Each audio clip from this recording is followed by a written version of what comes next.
All right, guys, on to Chapter 10. So Chapter 10 is titled Miss Riley, and we also have Ox 9 through 11. And at the beginning of this chapter, we have an excerpt from the newspaper article. If you recall, in the previous chapter, Basil was brought by Jake Mosby to the launches, and he actually writes about them in the newspaper. And so their fame and people knowing about them is spreading, which is a big part of their story. At the beginning of this chapter, we have more flirtations from Valentine. Is it Valentine or Valentine? I swear he says Valentine in the audiobook. And it's the author reading it. I think he does. I think he says Valentine. Okay. Is it really him reading it? Yeah. Dude, you should listen to it. It's bomb. Yeah, it's Homer Hickman reading Homer Hickman's book about Homer Hickman's life. I love the audiobook. Anyway, I'm pretty sure he says Valentine. Okay. But anyway, they're flirting, and he's still a little bit clueless. Like, she flirts with him so hard, and it's, like, so in his face. And, like, he knows he likes her, but, like, he doesn't realize, like, how serious she is. Like, when she says stuff like, let's go neck, like, he thinks she's kind of joking, and he kind of laughs. But she's, like, dead serious, for sure. He talks about surviving algebra. Algebra is tough for him, and his algebra teacher is kind of a piece, and, like, talks about how Sunny's not that good at math.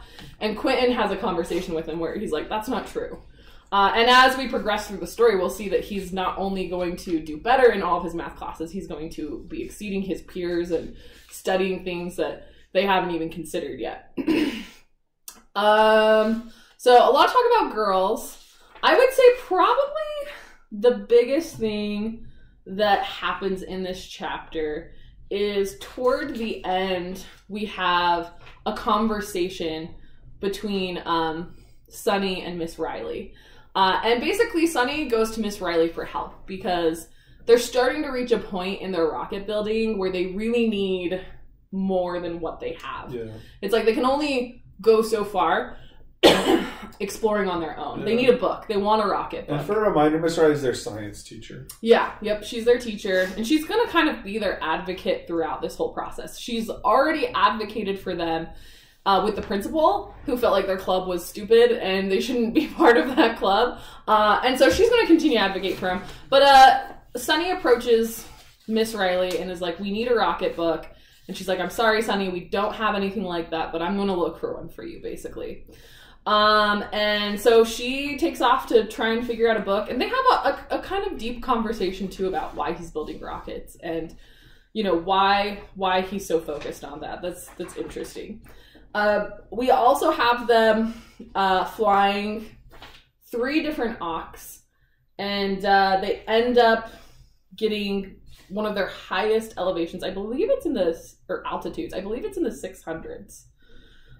So they're for sure making a lot of progress, but they realize that they're starting to plateau.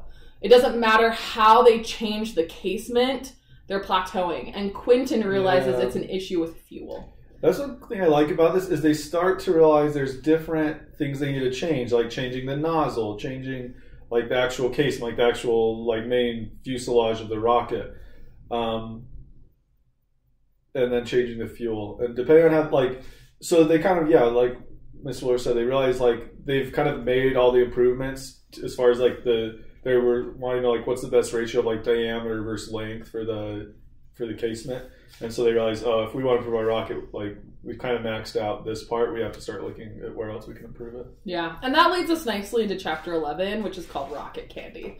So, see you in the next chapter.